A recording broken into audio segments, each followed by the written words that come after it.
لا حول ولا قوة إلا بالله العلي العظيم. أعوذ بالله من الشيطان الرجيم.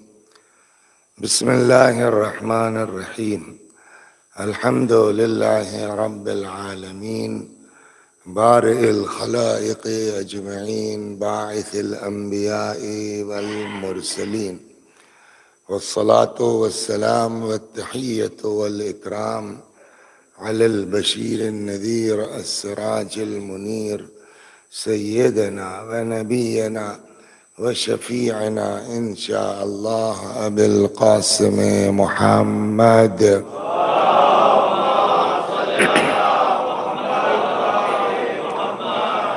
اللهم صل عليه وعلى أهل بيته مظاهر جلالك وجمالك، واللعن على أعدائهم الشاكين فيهم المنحرفين عنهم أجمعين. أما بعد، فقد قال الله تبارك وتعالى وقوله الحق: أعوذ بالله من الشيطان الرجيم. بسم الله الرحمن الرحيم. يا أيها الذين آمنوا قوا أنفسكم وأهليكم نارا. صلوات بر محمد.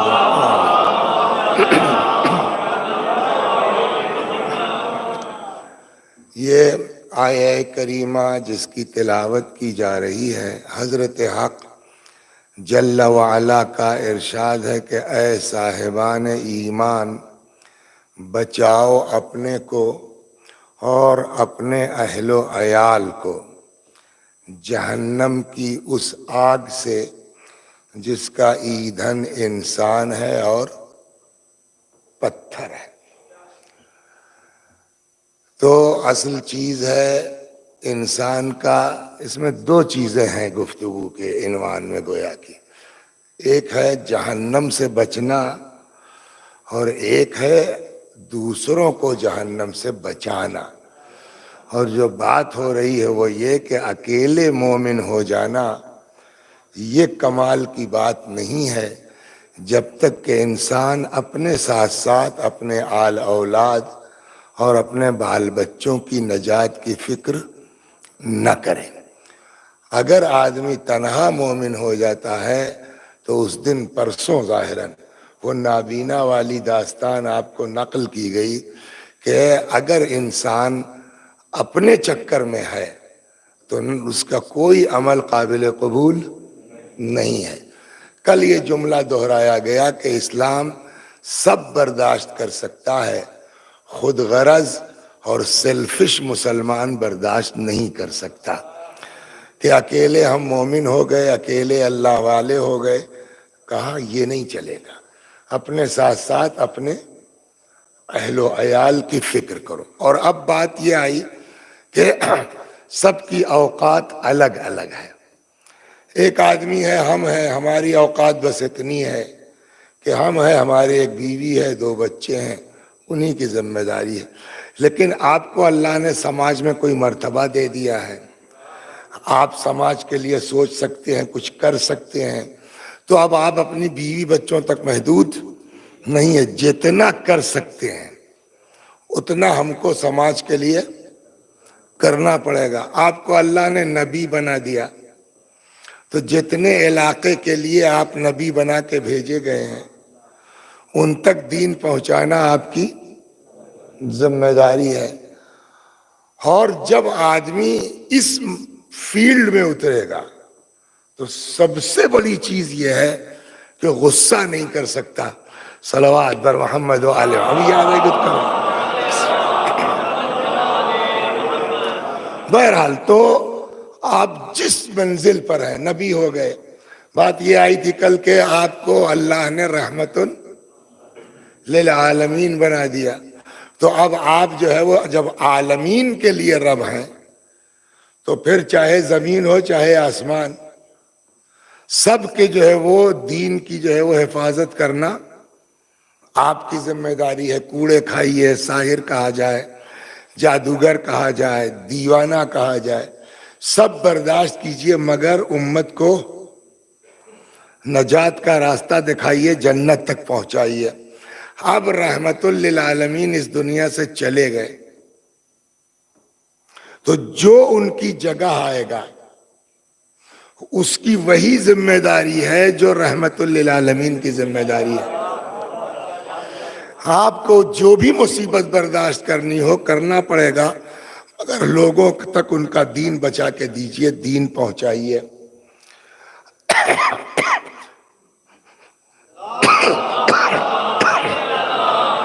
آپ دیکھیے، یہ سمجھ میں آیا؟ اب جب اس کے بعد آپ ایک مسئلے پر غور کیجئے، در خیبر کا وزن کتنا تھا؟ 32 ٹن، 320 کنٹل، جو جیسا یہ کہتے ہیں۔ کتنا تھا؟ 320 کنٹل، یعنی 32 ٹن۔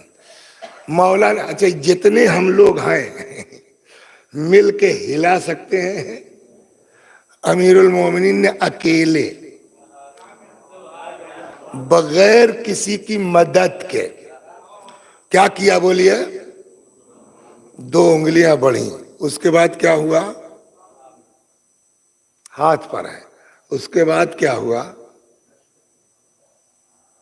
دیکھیے، اصل میں ہوتا کیا ہے کہ جو چیز انسان کے بس میں نہیں ہوتی اس کو وہ بڑے تعجب سے دیکھتا ہے۔ یہ فطرت ہے کہ نہیں؟ ہم لوگ چھوٹے چھوٹے تھے جب، تو ایک دوسرا گاؤں ہمارا ہے، تو گرمیوں کی چھٹی میں مئی جون میں اس گاؤں جاتے تھے آم وام کے چکر میں، تو وہاں جو ہے وہ ایک لڑکا آتا تھا، کہیں کا تھا، وہاں نانیال تھا اس گاؤں، تو وہ اپنے پیر میں بانس باندھ لیتا تھا لمبا سا، اور وہ باندھ کے چلتا تھا، وہ چھت چھو لے گا۔ تو ہم لوگ جتنے لڑکے تھے وہ پیچھے پیچھے اس کے گھومتے تھے۔ کیوں؟ اس لیے کہ ہمارے پاس ہم تو ایک ڈنڈی بھی باندھ لیں گے تو گر جائیں گے، اور وہ پورا بانس باندھ کے۔ تو فطرت یہ ہے کہ جو چیز ہمارے بس میں نہیں ہے اس کو ہم کیسے دیکھیں گے؟ یہی ہوگا نا۔ تو اب 320 کنٹل کا دروازہ، کہتے ہیں 40 آدمی کھولتے تھے، 40 آدمی بند کرتے تھے، یہی مشہور ہے نا۔ بعض روایتوں میں ہے کہ ایک پٹ کو کھولنے کے لیے، بند کرنے کے لیے 18 آدمی لگتے تھے، وہ بھی رسہ لگا کے، تو 36 ہوئے تب بھی۔ تو 40 آدمی جس کو کھولتے اور بند کرتے ہوں، اس کے لیے حضرت نے پورا ہاتھ بھی نہیں لگایا۔ کتنا؟ 2 انگلی سے۔ اور اب 2 انگلیوں سے اکھاڑنے کے بعد کیا ہوا؟ ہاتھ کے اوپر، اور ہاتھ کے اوپر کیا ہوا؟ وہ بن گیا پل۔ اب گزر رہے ہیں لوگ، پبلک کا حال کیا ہے؟ کہا یار تم تو ایسا بتا رہے ہو جیسے وہاں بیٹھے تھے، تم کو کیسے پتا؟ ہم نے کہا دیکھیے، عقل کہتی ہے کہ ان لوگوں کی نگاہ جو ہے علی کے ہاتھ کے اوپر ایسے تھی، بالکل نہ اوپر نہ نیچے۔ تو کیسے بتا سکتے ہو اتنی باریک چیز؟ ہم نے کہا اس لیے بتا سکتے ہیں اتنی باریک چیز کہ کتاب پڑھنا کمال نہیں ہے، اس کی سطروں کے آگے پیچھے کیا ہے وہ دیکھنا کمال ہے۔ کا کیا مطلب؟ کہ جب علی نے ہاتھ پہ لیا تو پبلک نے کیا کہا؟ یا رسول اللہ، علی کو دیکھیے، علی کو دیکھیے۔ پیغمبر نے کیا فرمایا؟ ہمیں ہاتھ کیا دیکھتے ہو، پیر دیکھو۔ اس کا مطلب کیا ہوا؟ اگر ان کی نگاہ نیچے گئی ہوتی تو نبی یہ کیوں کہتے کہ ہاتھ کیا دیکھ رہے ہو، پیر دیکھو؟ تو اس کا مطلب یہ ہوا کہ بالکل یوں تھے کہ نہیں تھے؟ تو جس آدمی، اچھا کوئی مشین، کوئی آلہ، کوئی طاقت ایسی ہے کوئی بھی جو امیر المومنین علیہ السلام کی طاقت کو ناپ لے؟ ہے کوئی مشین، ہے کوئی آلہ جو حضرت کی طاقت پہ اتنا کہہ سکتے ہیں بھیا ان سے بڑا تو کوئی نہیں ہے؟ یہی کہیں گے نا۔ اب یہاں تک لے آیا میں آپ کو، مقصد کیا ہے؟ وہ آدمی جس کی طاقت کا یہ عالم ہو، اس کا تو ہم سمجھتے ہیں حال یہ ہونا چاہیے خالی گھور دے آدمی کو پیشاب ہو جائے گا. ہے نہیں ہے؟ جس کی طاقت ہے اس کے سامنے کھڑے ہونے کی ہمت ہے کسی کی. ارے ایک چیز سنیے آپ، شعر صلوات پڑھیے، سناتا ہوں میں آپ.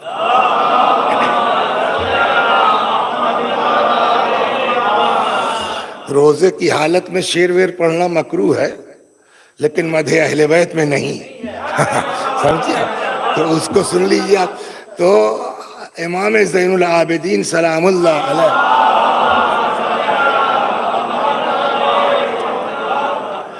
یہ کون ہے؟ حضرت علی کے پوتے ہے نا. حضرت کیا ہے؟ دادا. پوتے کے لیے ایک شاعر نے کہا ہے، سنیے آپ، تو دادا کا کیا حال ہوگا. بلکہ اور چیزیں سناتا ہوں. پوتے کے لیے کیا کہا ہے؟ فرزدق کا نام سنا ہے نا؟ فرزدق کہتے ہیں یغضی حیاءً ویغضا من مہابتہ فلا یکلم الا حین یبتسم. یہ اپنی آنکھیں غیرت سے جھکائے رکھتے ہیں، اس کے باوجود ہیبت یہ ہے کہ لوگوں کی نظریں جھکی رہتی ہیں. فلا یکلم الا حین یبتسم. کسی کی ہمت نہیں ہے ان سے بات کر لے جب تک یہ مسکرا نہ دے. تو جب پوتے کی ہیبت کا یہ حال ہے تو دادا. اور سنا دوں آپ کو، امام حسن کون ہیں؟ بیٹے ہیں.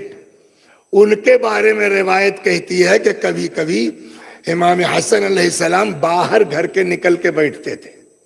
چلو بھائی ذرا باہر کچھ چارپائی وارپائی تخت رکھ دو، باہر بیٹھوں گا. تو اب روایت کہتی ہے امام حسن جب بیٹھ جاتے تھے تو راستہ بند ہو جاتا. ہیبت اتنی تھی کہ لوگ ادھر سے جانا ہی چھوڑ دیتے تھے. اب معلوم ہے جانا ہے تو یوں جائیں گے. تو کچھ دیر کے بعد جب امام کو احساس ہو یار یہ تو لوگوں نے جانا ہی چھوڑ دیا ادھر سے، تب امام خود ہی اٹھتے تھے کہ پبلک کو زحمت نہ ہو، بھئی اچھا ہم جا رہے ہیں. تو وہ اندر، تو جب بیٹے کے اندر اتنی ہیبت ہے نا، پوتے کے اندر اتنی ہیبت ہے، تو علی کی طاقت آپ دیکھیے در خیبر کے بعد کتنی ہیبت ہونی چاہیے. میں کتاب کی بات نہیں کر رہا، ہر آدمی اپنی عقل سے سوچے کہ جس کے بیٹے کا حال یہ ہے، جس کے پوتے کا حال یہ ہے، خود اس کی ہیبت کا حال کیا ہونا چاہیے. ہے کسی میں ہمت جو اس آدمی سے آنکھیں ملا لے؟ بولیے نہیں نا. لیکن ادھر رسول اللہ کی وفات ہوئی. سنیے آپ، یہ چیزیں قابل غور ہیں. کیا ہے اہل بیت؟ گلے میں رسی کا پھندا ڈال دیا. سنا ایک آدمی آگے سے کھینچتا ہوا اور دوسرا آدمی پیچھے سے ڈھکیلتا ہوا. سمجھ گئے آپ؟ اب بتائیے آپ، یہ روایت سمجھ میں آتی ہے؟ آج 1400 برس کے بعد ہم لوگ جب کتاب پڑھیں گے کہ صاحب اس آدمی کے اندر تو اتنی طاقت تھی کہ 32 ٹن کا دروازہ اٹھا لیا، پوری فوج گزر گئی. اور اب جب آپ کتاب پڑھیے گا کہ انہی کے گلے میں رسی کا پھندا، تو عقل میں آئے گی؟ یار سمجھ میں نہیں آتا صحیح کیا ہے. یا وہ والی بات صحیح ہے خیبر والی، یا یہ والی بات صحیح ہے وہ گلے میں رسی والی. ہوگا نہیں ہوگا. اب چونکہ ہم لوگ شیعہ گھر میں پیدا ہوئے ہیں، بچپنے سے سنتے آئے ہیں، باپ دادا مانتے رہے ہیں، ہم نے بھی مان لیا کہ ہاں ہوگا. لیکن ایک نیا آدمی جب دونوں چیز پڑھے گا، انصاف سے بتائیے اس کی عقل میں آئے گی بات یہ؟ یار اتنی طاقت کے بعد کیسے اتنا صبر کیا آدمی؟ دنیا میں ممکن نہیں ہے. تو دل چاہتا چلے مولوی سے پوچھے، مولا چکر کیا ہے؟ اتنی طاقت، ذرا سا گھور دیتے تو پاجامہ گیلا ہو جاتا ان لوگوں کا. آپ اتنی طاقت قوت اللہ نے دی ہے، ہیبت اتنی ہے، اور اس کے باوجود یہ صبر. ہماری تو سمجھ میں نہیں آتا کہ اس کو مانے کہ اس کے مانے. حضرت عجب نہیں فرمائیں گے، ٹینشن نہیں ہے، میرے ساتھ ساتھ رہو، ابھی سمجھ میں آ جائے گا۔ تو مسجد اور مولا کا گھر ملا ہی ہوا ہے، یہ لوگ صاحب نکال کے لائے، جیسے ہی لے کے چلے تب تک ایک یہودی تھا، اشہد ان لا الہ الا اللہ واشہد ان محمد رسول اللہ۔ دوسرا یہودی تک کہنے لگا بھائی کیا ہوا، مسلمان ہو گئے تم؟ کہنے لگا ہاں۔ کھائیے اچانک کیا ہوا، وہی آ گئی تمہارے اوپر ہے؟ یہ کھڑے کھڑے کہاں سے مسلمان ہو گئے؟ کہنے لگا بھائی بات یہ ہے کہ میں خیبر کا یہودی ہوں۔ دیکھیے کتاب پڑھنے والا تو کہہ سکتا ہے کہ یا یہ صحیح یا یہ صحیح، لیکن جس کی آنکھ نے دونوں دیکھا ہو وہ کیسے کہے گا کہ یہ صحیح کہ وہ صحیح ہے؟ تو وہ کہنے لگا کہ بھیا میں ہوں، بیسک بات یہ کہ میں ہوں خیبر کا یہودی، اور میری انہی آنکھوں نے دیکھا اس آدمی کو خیبر اکھاڑتے ہوئے، پھر یہی آنکھ دیکھ رہی اس آدمی گلے میں رسی پھندا ہے۔ یار میں تو پریشان ہوں کہ چکر کیا ہے، کہاں وہ طاقت اور کہاں اتنا صبر۔ بہت غور کیا میں نے، یہ عام آدمی کے بس کی بات تو نہیں ہے، اتنی طاقت کے بعد آدمی برداشت کر لے جائے تو یہ عام آدمی کے بس کی بات تو نہیں ہے۔ بہت غور کیا، ایک ہی بات سمجھ میں آتی ہے کہ یہ واقعاً اللہ کے نمائندے ہیں۔ جب خدا چاہتا ہے اظہار طاقت کرتے ہیں، غور کر رہے ہیں آپ کیا ہوا؟ جب خدا چاہتا ہے مظاہرہ صبر کرتے ہیں۔ جب یہ اندازہ ہو گیا تو میں نے کلمہ پڑھ لیا، عجب نہیں مولا مسکرا کے جواب دیں کیا پوچھ رہے تھے تم لوگ کہ مولا اتنا صبر کیوں؟ کہ اگر ایک یہودی بھی ہدایت پا سکتا ہے تو ہم گلے میں رسی کا پھندا ڈلوا سکتے ہیں۔ صلوات بر محمد۔ غور فرمایا،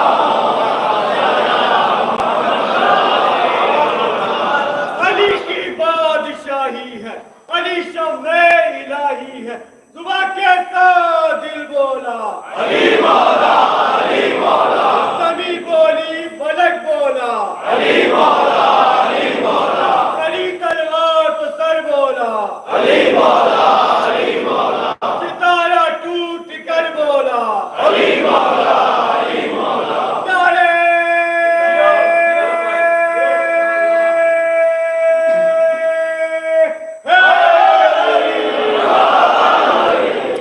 اور پھر یہ پورا عنوان ہے کہ اس حساب سے آدمی اپنے اماموں کی تاریخ کو پڑھے۔ میں ایک خاص مقصد سے، کل پرسوں سے مجلس کا انداز بدلے گا، ایک خاص مقصد سے 3 دن آپ کو یہ اور 3 دن پھر اس لائن پر چلیں گے۔ اس عنوان سے اگر اہل بیت کو پڑھیے آپ تو پیغمبر کی حدیث سنی ہے آپ نے، اولنا بولیے اوسطنا یہ ہے نا، اس عنوان سے جب دیکھیے گا تو سب کا یہی حال ہے جو رسول اللہ کا حال ہے۔ میں آپ کو دھیرے دھیرے لا رہا ہوں۔ رسول اللہ، کل جو ہے وہ جان بوجھ کے میں گھوما ادھر کہ رسول اللہ کے برابر کوئی کائنات میں ہے، اور اس کے باوجود آ کے فرشتہ کہتا صاحب آپ کہہ دیے تو پورا پہاڑ اٹھا کے مکے والوں پھینکتے۔ رسول اللہ نے کیا فرمایا؟ بولیے، انی بعثت رحمتاً۔ اور ایسے مواقع آئے ہیں نا، ایسے کہ جہاں بڑے سے بڑا اللہ والا اس کو غصہ تو آ ہی جائے گا۔ صلوات بر محمد وآل محمد، بڑے سے بڑا۔ سنیے، پھر واپس چلتے بھی واپس آتے ہیں۔ ایک صاحب آئے، کہنے لگے صاحب ہم مسلمان ہو جائیں گے، کلمہ پڑھ لیں گے، مگر معجزہ دکھائیے آپ۔ تو پیغمبر نے کہا بولو کیا دیکھنا چاہتے ہو؟ کہنے لگے صاحب آپ جو ہے وہ کہیے وہ پیڑ وہاں ہے، وہ آپ کے پاس آ جائے۔ ان کے لیے کون سی مشکل چیز ہے؟ اس کو تو آسان ہے، آ جا بھائی، میں بالکل تمہارے ککرولی کی زبان میں، اب آ جا ادھر کو. وہ صاحب جو پیڑ جو ہے وہ آ گیا. اب مان لو، غور کر رہے ہیں، اس نے کہا نہیں صاحب، کہیے واپس چلا جائے، یہ حد ہے بدماشی کی. وہ صاحب واپس چلا گیا کہ بھائی اب مان لو. کہنے کہ نہیں، کہیے آپ آدھا وہیں رہے، آدھا آپ کے پاس آ جائے. وہ چلو بھائی آدھا ہو گیا، اب مان لے بھائی. کہنے لگے نہیں، اس سے کہیے جا کے ایسا جڑ جائے کہ پتہ نہ چلے کہ بیچ سے پھٹا تبھی تھا کبھی. بولیے ہم آپ کوئی بھی ہوں گے غصہ بھاگو یہاں سے، تو کلمہ پڑھنے آئے، کوئی احسان کرو گے کیا؟ میں بھاگ، ہوتا نہیں ہوتا. لیکن رسول اللہ وہ چاہے جو کرو، سمجھ گیا، چاہے جو کرو کسی صورت سے سدھر جاؤ، وہ ہماری خواہش یہی ہے. صلوات بر محمد، کسی صورت سے سدھر جاؤ.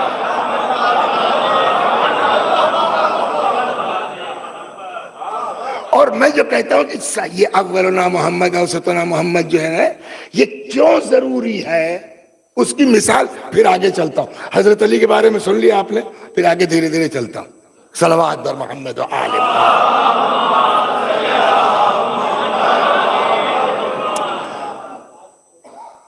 تو صاحب میری اماں کی طبیعت خراب ہو گئی مثلا، تو بغل میں وکیل صاحب رہتے ہیں. ہم نے کہا وکیل صاحب اماں کی طبیعت بہت خراب ہے، ذرا دیکھ لیجیے آ کے. وکیل صاحب کیا کہیں گے؟ کہنا میں کیا کروں اس میں، وہ فلاں کو بلائیے، دیکھیے کوئی انجیکشن وغیرہ لگا دے، لے کے لکھنؤ جائیے. وکیل کیا کر لے گا؟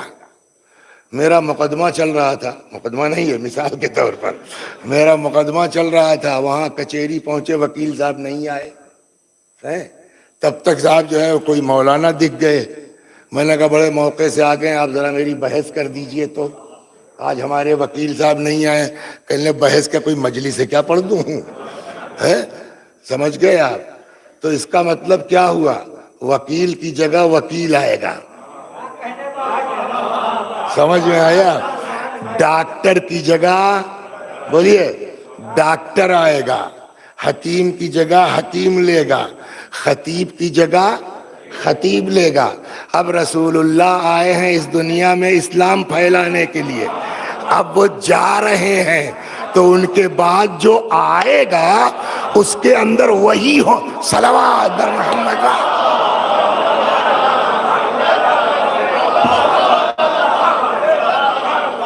جس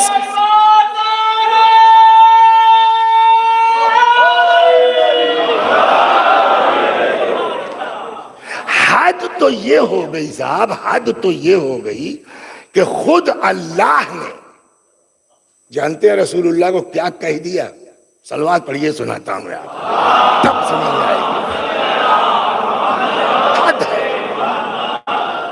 کیا نام ہے آپ کا؟ عباس بھائی. لالچ اچھی چیز ہے کہ بری چیز ہے؟ بری چیز ہے. آپ کیا فرماتے ہیں؟ لالچ بری چیز ہے. آپ کا کیا نام ہے؟ باقر حسنین صاحب. لڑکا کتنا بڑا ہے آپ کا؟ 14 سال کا. نام کیا ہے؟ دارین. کہ مول صاحب تم کیا کرتے ہو؟ میں نے کہا بھائی فیض آباد میں تھا میں ایک مدرسے میں، ریٹائر ہو گیا ہوں. بولو. کل وہاں تمہارے یہاں اسکول میں داخلہ کروا دوں لونڈے گا اپنے. میں نے کرا دو. خیر ہوا داخلہ ہو گیا. ایک دن ہم گئے صاحب ان کے گاؤں مجلس پڑھنے کے لیے، تو یہ آ گئے کہ لڑکے کی کچھ خبر مل جائے گی. یہ مول صاحب وہ لوڈا کیسے ہے میرا، ایسے بولتے ہیں نا. تو مجھ کو تھوڑا شرارتی ٹائپ ہوں مزاج، تو میں نے کہا بھائی تمہارا لڑکا بڑا لالچی ہے. اب ان کا چہرہ دیکھیے جی. اب میں نے کہا دیکھا کہ یہ تپ رہا ہے آدمی، تھوڑا اور تپاؤ. سمجھا؟ جی. میں نے کہا بہت لالچی ہے بھائی. اف.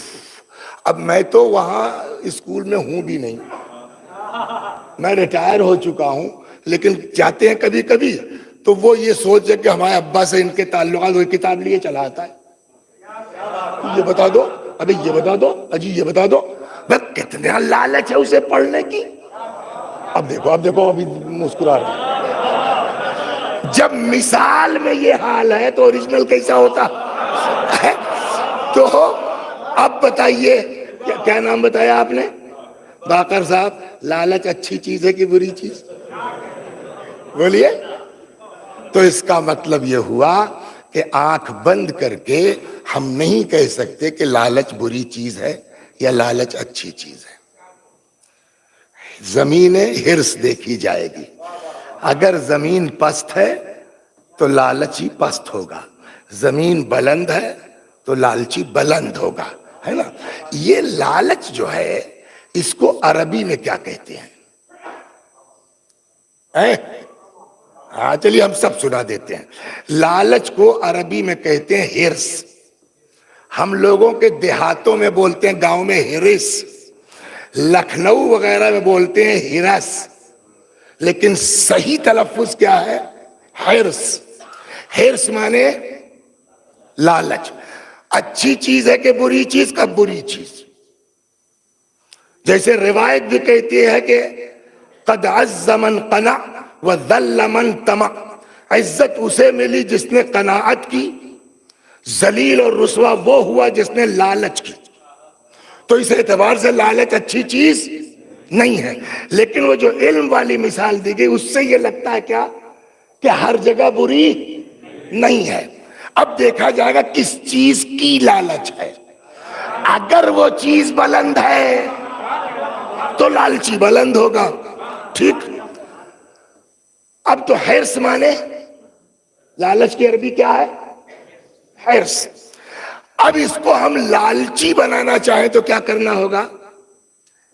حریص. حرص مانے لالچ، لالچی کو کیا بنائیں گے؟ حریص. حریص مانے لالچی. کا کی کے یہ اگر لگانا ہے تو کیا کرنا ہوگا؟ کا علا.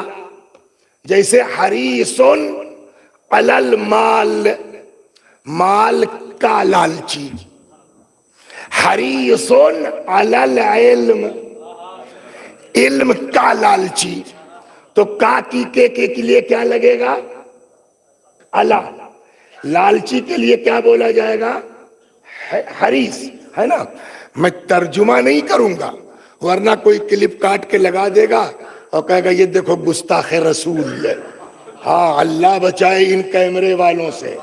سمجھ گئے آپ؟ لیکن جو یہ حرکتیں کرتے ہیں پھر ان کا حال قیامت میں کیا ہوگا وہ بھی اللہ ہی جانتا ہے.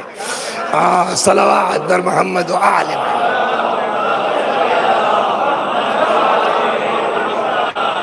سمجھ گیا؟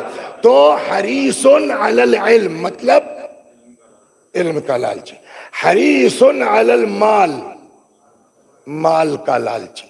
اور اگر کہا جائے حریصن علیکم، اب تو یہاں رہتے ہیں عربی کچھ تو سیکھ گئے ہوں گے، کم تو جانتے ہوں گے نا، کاکم آکم تو پتا ہوگا. حریصن علیکم کیا مطلب ہوا؟ تمہارا لالچی. حریصن علی المال، مال کا لالچی.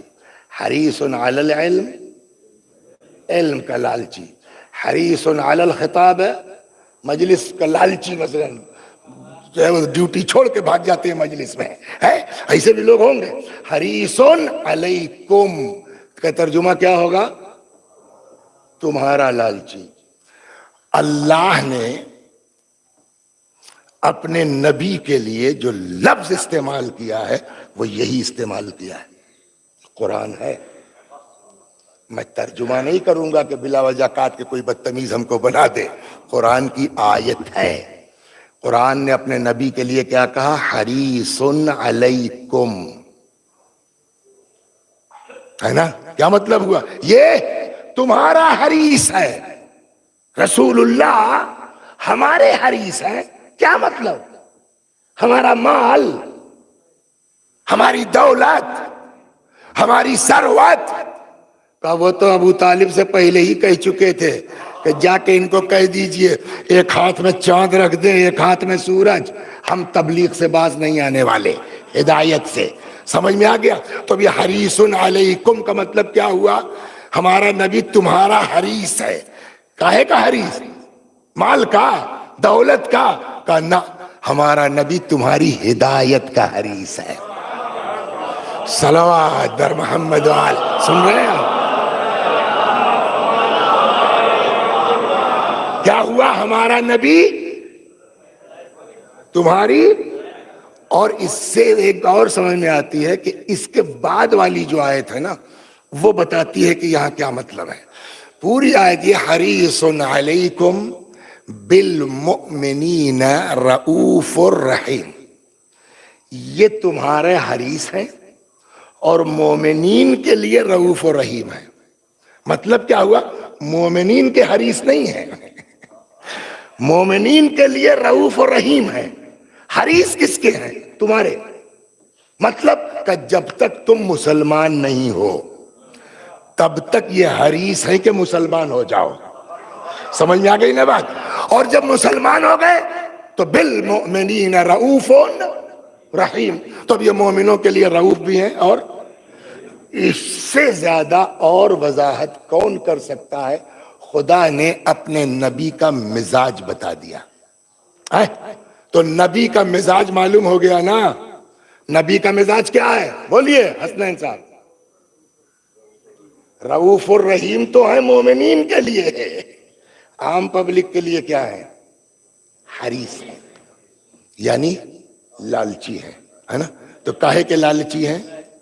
ہو گئی نا. رسول اللہ کا مزاج اب بتائیے آپ کیا ہوا؟ رسول اللہ کا مزاج کیا ہے؟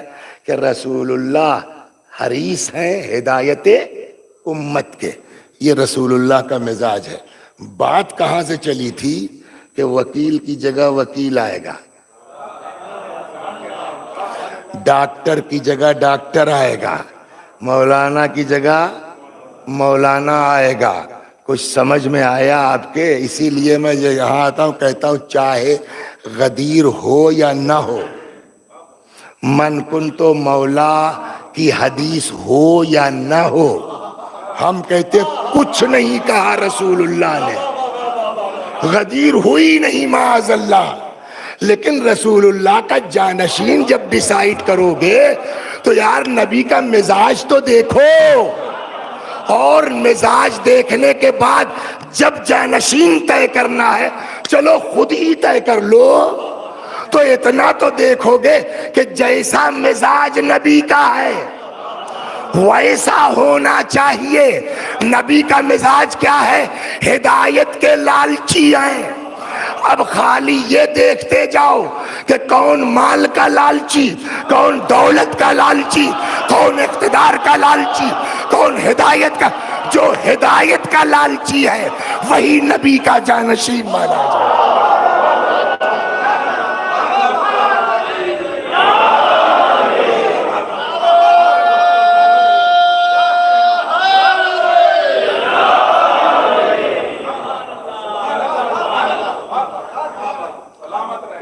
ایک قصہ یاد آیا ہے، صلوات پڑھیے، دیکھو کتاب مل جائے تو سنا دوں آپ کو، بڑا مزیدار قصہ ہے.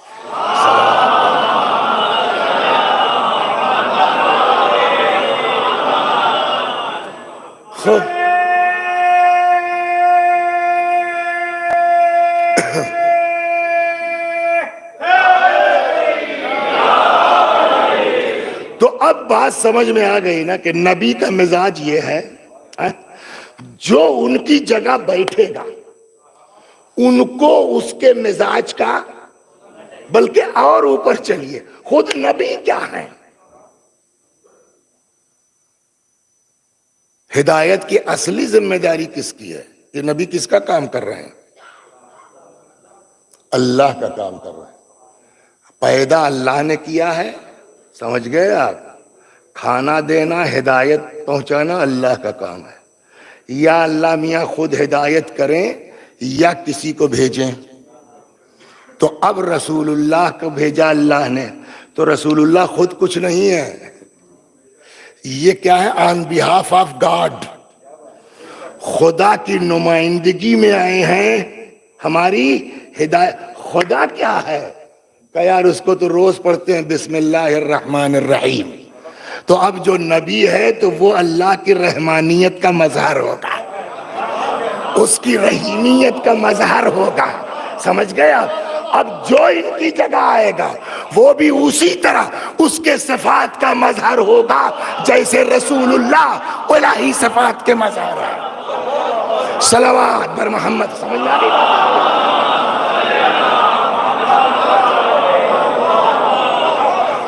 چنانچہ اب دیکھیے کیسا مظہر ہے یہ الہی صفات کا. یہ کیا نام ہے؟ کویت.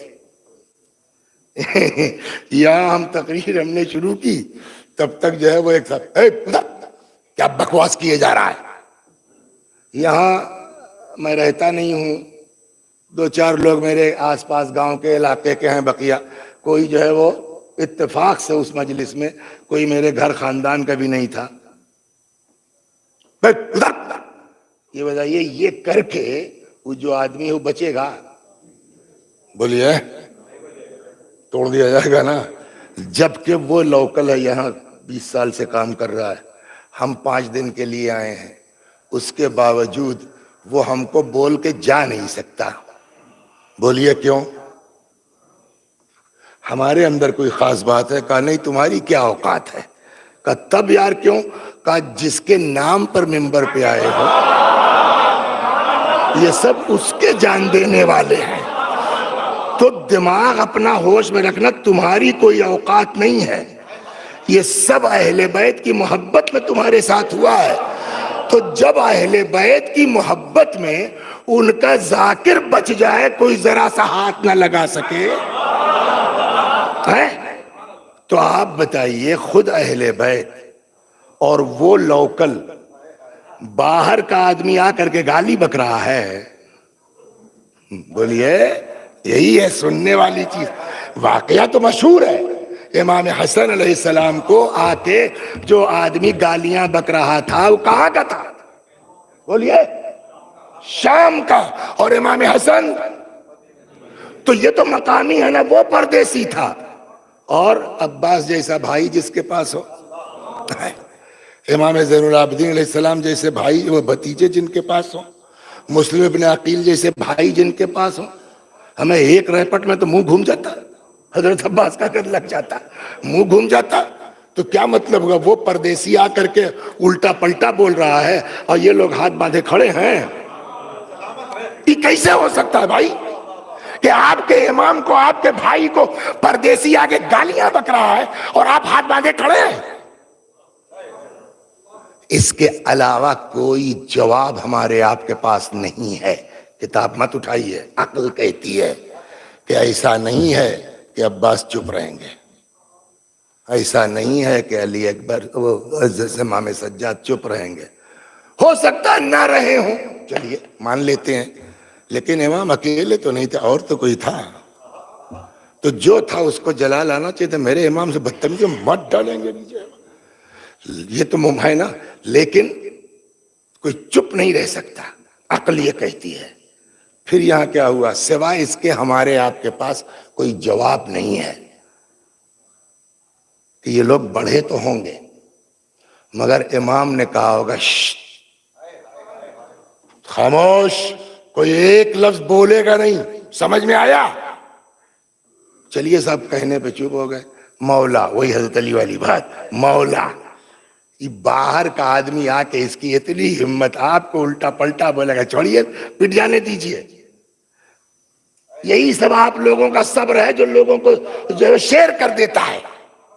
یہ عدم معرفت کا جملہ. یہ حضرت نے جواب دیں گا جب چپ رہو, دیکھتے رہو, زیادہ ٹینٹے مت کرو. بہت اسلام جذبات کا نام نہیں ہے, اسلام اطاعت امام کا نام ہے. ہاں, یہ 2 لفظ پڑھ کر کے امام سے زیادہ قابل مت بنیے آپ. سمجھ رہے ہیں آپ؟ اماموں نے تو جو ہے وہ عید کے دن 10واں منایا نہیں, آپ عید کے دن 10واں کرنے آئے ہیں. امام سے زیادہ قابل ہے آپ.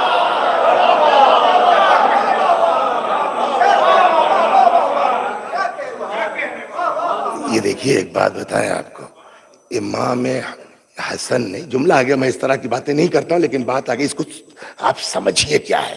جو بیچارے, میں نہیں کہتا وہ غلط کر رہے ہیں, وہ محبت میں کر رہے ہیں, وہ جذبات میں کر رہے ہیں, ان کو مولا سے عشق اس لیے کر رہے ہیں, لیکن وہ بھول گئے ہیں کہ جن لوگوں نے یہ شاخسانہ چھیڑا ہے ان کا مقصد کیا ہے. وہ ہماری محبت کا غلط فائدہ اٹھانا چاہتے ہیں. دیکھیے پورے وہ امام حسن علیہ السلام سے لے کے امام زمانہ تک جتنی امام ہیں سب کا فوکس ایک ہے, حسین. امام حسن کا جملہ ہے لا یوم کیومک یا ابا عبداللہ، ہے نا، اے حسین تمہاری کربلا سے بڑھ کے کچھ نہیں ہے، یہ ہے نہیں ہے۔ امام رضا علیہ السلام نے فرمایا اپنے صحابی سے یبن شبیب ان کنت باکیا علی شیء فابک للحسین، اے فرزند شبیب اگر کسی بات پہ رونا آئے نا تو حسین پر رونا۔ توجہ فرما رہے ہیں آپ؟ تو اہل بیت کا مقصد یہ ہے کہ چاہے جتنا بڑا ظلم جس کے اوپر ہو جائے مگر کچھ ایسا نہ ہونے پائے کہ امام حسین کا غم ہلکا ہو جائے، یہ کوشش رہی ہے۔ یہ جو لایا جا رہا ہے نا 10واں اور 20واں، یہ کربلا کو ہلکا کرنے کی سازش ہے۔ میرے بھائیوں اس پر توجہ کرو، صلوات بر محمد۔ آپ محب ہیں، آپ صحیح کہہ رہے ہیں، آپ کا جذبہ ٹھیک ہے، لیکن اس کے پیچھے راز بڑا خطرناک ہے۔ ہم کو یہ دیکھنا ہے کہ کہیں ہماری محبت کا ناجائز فائدہ اٹھا کر کے ہمارے امام کے غم کو تو ہلکا کرنے کی کوشش نہیں ہو رہی ہے۔ صلوات پر محمد و آل محمد۔ تو اب سوال یہ ہے کہ پردیسی آ کر کے آپ کو گالیاں بک رہا ہے اور آپ چپ ہیں، اس کا مطلب کیا ہوا؟ پھر امام نے سمجھایا ہر جگہ جذبات سے کام نہیں لیا جاتا، امام کی اطاعت کرو معاملہ صحیح رہے گا، جذباتی بن جاؤ گے خراب ہو جائے گا۔ امام کو گالی دے رہا ہے، امام سے زیادہ کسی کو اپنی ذات کا احساس ہوگا، ہم امام سے زیادہ ہو جائیں گے۔ مولا آپ دیکھ رہے ہیں یہ آپ کو الٹا پلٹا بول رہا ہے، آپ اول تو کسی کو کچھ بولنے نہیں دیا اور الٹا اے بابو بھوکے ہو، سواری نہیں ہے، مقروض ہو، سب کر دیں گے۔ اب دیکھیں وہ نکال تو لیا تھا میں نے قصہ، مگر وہ 6 بج گیا، اب ٹائم نہیں ہے، کل یاد دلائے گا، کل اس کو سنا بہت مزیدار۔ صلوات بر محمد و آل۔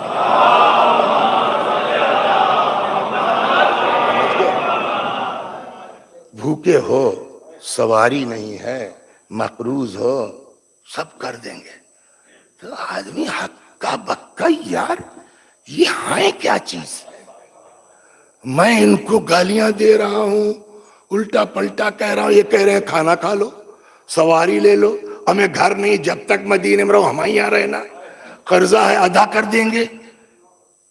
کہیں واقعاً یہ اللہ کے نمائندے تو نہیں ہیں؟ ہم ہی لوگوں کو شام میں غلط بتایا گیا ان کے بارے میں۔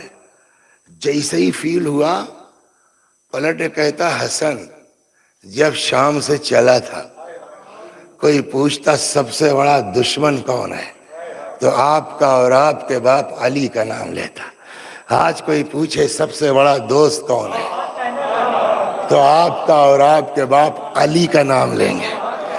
بس ایک سیکنڈ، آپ کا کیا اعتراض تھا مولانا؟ ارے مولا اتنا سب ہونے کے باوجود کیوں برداشت کر رہے ہیں؟ تو کیا کرتے ہے نا؟ ارے محمد ابن ابی بکر کو آدیش کر دیتے، وہی ختم کر دیتے، گھر والوں کی ضرورت ہی نہیں تھی۔ کہا تو اگر اس وقت محمد ابن ابی بکر مار دیتے، مسلم مار دیتے، یہ کہاں جاتا؟ بولیے پرنسپل صاحب، پروفیسر صاحب، کہاں جاتا؟ جہنم میں۔ کہا آج یہ محبت کا اظہار کر کے گیا، اب شام میں جا کے بستر پہ مر جائے تو کہاں جائے گا؟ الا ومن مات علی حب آل محمد۔ کچھ سمجھ میں آیا؟ یہ ایسے جو ہے وہ جنت تک پہنچانے والے ہیں، خود گالیاں کھا کے ہم کو جنت تک پہنچانا چاہتے ہیں۔ یہ مزاج دنیا میں کسی کا نہیں۔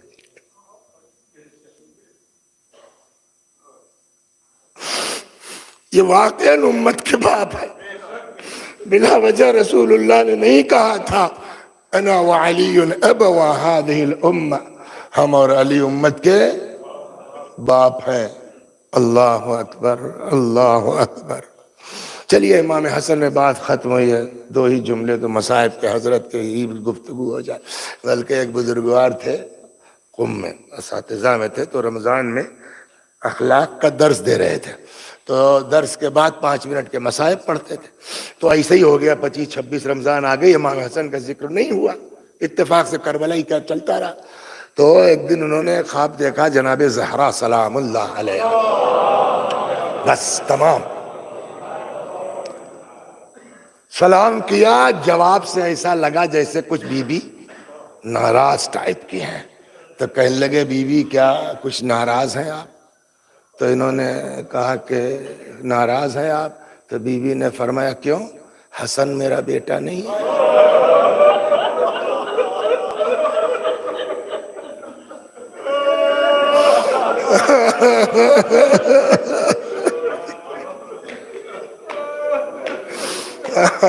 حسن حسن ایک بات بتائیں، 2 چیزیں آپ کو سناتا ہوں میں جلدی جلدی مجلس میں. دیکھیے ایک چیز تو یہ ہے کہ آدمی اپنے دل کی بات، آپ تو پروفیسر ہیں پڑھاتے ہیں لڑکوں کو، اس بہتر ہم سے سمجھیں گے، آدمی دل کی بات اپنے جاوید بھائی جو اپنی جو ہے وہ ماں سے نہیں کہہ پاتا، اپنی اولاد سے نہیں کہہ پاتا، اپنے باپ سے نہیں کہہ پاتا، وہ دل کی بات کس سے کرتا ہے؟ اپنی بیوی سے کرتا ہے. میرا مولا اتنا مظلوم ہے.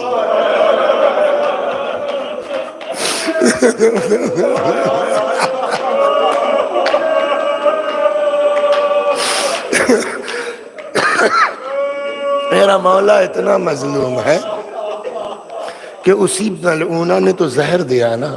ہاں، اور اس دن اتفاق یہ ہے کہ جس دن حضرت کو زہر دیا گیا، پتہ ہے رمضان نہیں تھا، رجب کا مہینہ تھا نا، 28-27 نہیں سفر. اس دن امام روزے سے تھے، معلوم 28 سفر، اس دن امام کیا تھے؟ 27 کو روزے سے تھے. افطار کے بعد حضرت نے پانی مانگا، روایت مختلف ہے، شہد ہے، شربت ہے، پانی ہے، بہرحال اس نے لا کے دیا. جعدہ بنت اشعث ملعونہ لعنت اللہ علیہ، حضرت نے نوش فرمایا، زہر نے اثر کرنا شروع کیا. ایک جملہ رک کے میں آپ کو کہہ دوں اور اس پر غور کیجئے کہ ماں کے بعد اگر کسی آنچل میں محبت مل سکتی ہے تو وہ بہن ہے. اس کو میرے بھائیوں نوٹ کر لیجئے. اگر گھر کے حالات اس طرح ہیں کہ کھل کے نہیں تو چوری چھپے بہن سے روابط بنا کے رکھو. ماں کے بعد اگر واقعی کوئی محبت کر سکتی، چنانچہ جب زہر نے اثر کرنا شروع کیا، پہلا جملہ جو امام کا تھا جانتے ہیں کیا ہے؟ فرماتے ہیں کوئی میری زینب کو بلا دے.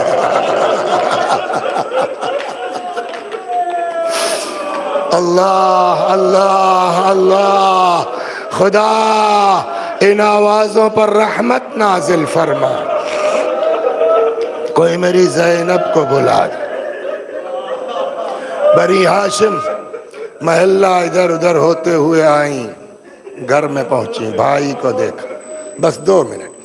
کبھی دوڑ کے عباس کے پاس جاتی، کبھی امام حسین کے پاس جاتی، ارے بھیا دیکھو بھیا کا کیا حال ہے. امام حسین علیہ السلام آ گئے، سرانے بیٹھ گئے. اتنے میں اچھا دیکھیے بیماری جو ہے وہ الگ طرح، بخار وخار میں آدمی پڑا رہتا اتنی تکلیف نہیں ہوتی، بدن ٹوٹتا. آپ نے دیکھا ہے جس کو قے ہوتی ہو کتنی تکلیف ہوتی ہے، اور چہ جائے کہ ایسا جس کے جگر کے ٹکڑے نکل رہے ہیں. اللہ اکبر اللہ اکبر. تشت لایا گیا، حضرت کو استفراغ شروع ہوا، قے شروع ہوئی، جگر کے ٹکڑے. یہ منظر دیکھیے کوئی بھی بھائی ہوگا اگر واقعاً بھائی ہے تو روئے گا نہیں روئے گا.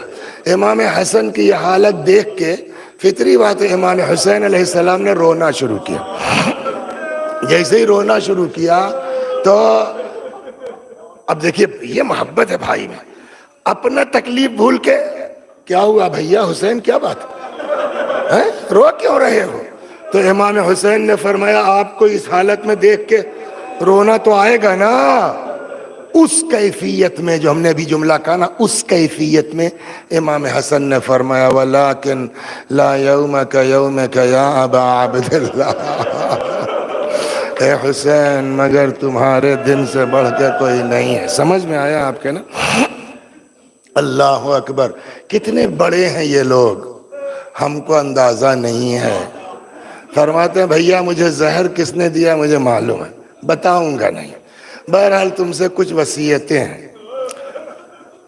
میرے مرنے کے بعد پہلے تو کوشش یہ کرنا کہ اماں کے پاس دفن ہو جائے بقیع میں، اور اگر یہ لوگ نہ کرنے دیں، دیکھیے اس وقت بھی یہ مزاج، ہم لوگ اپنے کو شیعہ کہتے ہیں اور اگر آپس میں لڑائی ہے اختلاف ہے جھگڑا ہے تو ہم کیسے شیعہ ہیں؟ بولیے۔ اس وقت یہ حال ہے امام کا کہ بھیا اگر یہ لوگ دفن نہ کرنے دیں تو میں نہیں چاہتا کہ جھگڑا ہو میرے مٹی میں دفن میں، مجھ کو لے جا کر کے جو ہے وہ بقیع میں دفن کر دینا، اگر نانا کے پہلو میں دفن نہ ہونے دیں۔ غسل دیا گیا، کفن پہنایا گیا، جنازہ تیار ہو گیا، جیسے ہی لے کے چلے سامنے لوگ کھڑے تھے، کمانے کڑکیں، تیر چلے، سمجھ گئے آپ؟ بعض تیر اتنے فورس کے ساتھ آئے کہ تابوت کو توڑ کے اندر جسم تک آئے۔ بس بس بس دو تین باتیں ختم ہو گئی، تابوت توڑ کے۔ کسی بھی مذہب میں کسی بھی قوم میں جنازے کا احترام ہے نا، اور چہ جائے کہ ایسا انسان جو امام وقت ہو اور اس کے پاس عباس جیسا بھائی ہو، دیکھیے میں نے پڑھا تو نہیں ہے لیکن ایسا لگتا ہے بات کی چیزوں کو دیکھ کے کہ لگتا ہے کہ اس ہنگامے میں بھی امام حسین علیہ السلام کی پوری نگاہ عباس ہی پہ تھی۔ کیسے کہا کہ جب یہ ہوا نا تو بھائی کے جنازے پہ تیر، بھائی وہ بھی عباس جیسا برداشت کر سکتے ہیں؟ جیسے ہی تیر لگا ہاتھ یہاں آیا، جیسے ہی عباس کا ہاتھ شمشیر تک پہنچا دوڑ کے امام حسین نے ہاتھ پہ ہاتھ رکھ دیا۔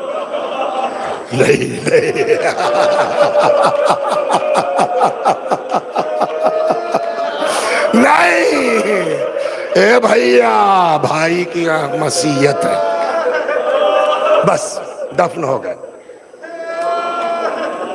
معذرت چاہتا ہوں تاخیر ہے، بس 1 منٹ، واپس آئے، گھر میں پہنچے۔ ہوتا ہے نا جب مرد گھر میں آتے ہیں تو عورتیں پوچھتی ہیں کہ کتنے لوگ آئے تھے، کیا ہوا تھا؟ تو جیسے ہی امام گھر میں آئے، جناب زینب آگے بڑھی اور لپٹ گئیں، بھائی بہن کو، بہن بھائی کو بھائی کا پرسہ دے رہے ہیں کہ اتنے میں بس تمام۔ روایت کہتی ہے کہ جناب زینب کی نظر پڑ گئی کونے میں گھر کے، کیا دیکھتی ہیں کہ عباس زانوؤں میں سر ڈالے، جو جملہ ہے وہ ایسا پیچ و تاب کھا جیسے سانپ کاٹا آدمی تڑپتا ہے۔ کہتے ہیں جناب زینب نے امام حسین کو چھوڑا، دوڑ کے آ گئی عباس کے پاس، فرما دی بھیا اپنے آپ کو سنبھالو، یہ کیا ہو گیا تم کو؟ فرماتے ہیں بہن کیسے برداشت کروں، میں دیکھتا رہا میرے بھائی کے جنازے پہ تھی۔